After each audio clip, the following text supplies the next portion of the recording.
اس وقت کو بھی یاد رکھو جب اللہ فرمائے گا کہ اے عیسیٰ ابن مریم، کیا تم نے لوگوں سے کہا تھا کہ اللہ کے سوا مجھے اور میری والدہ کو معبود مقرر کرو؟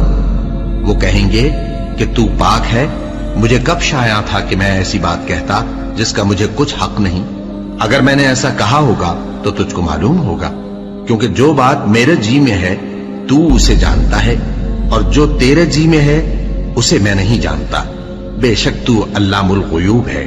میں نے ان سے کچھ نہیں کہا بجز اس کے جس کا تو نے مجھے حکم دیا، وہ یہ کہ تم اللہ کی عبادت کرو جو میرا اور تمہارا سب کا پروردگار ہے، اور جب تک میں ان میں رہا ان کے حالات کی خبر رکھتا رہا۔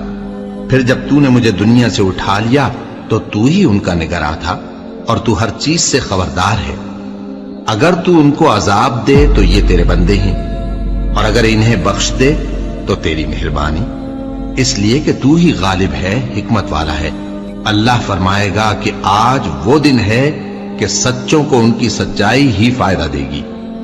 ان کے لیے باغ ہیں جن کے نیچے نہریں بہ رہی ہیں، ہمیشہ ہمیشہ وہ ان میں بستے رہیں گے۔ اللہ ان سے خوش ہے اور وہ اللہ سے خوش ہیں، یہی بڑی کامیابی ہے۔ آسمان اور زمین اور جو کچھ ان دونوں میں ہے سب پر اللہ ہی کی بادشاہی ہے، اور وہ ہر چیز پر قادر ہے۔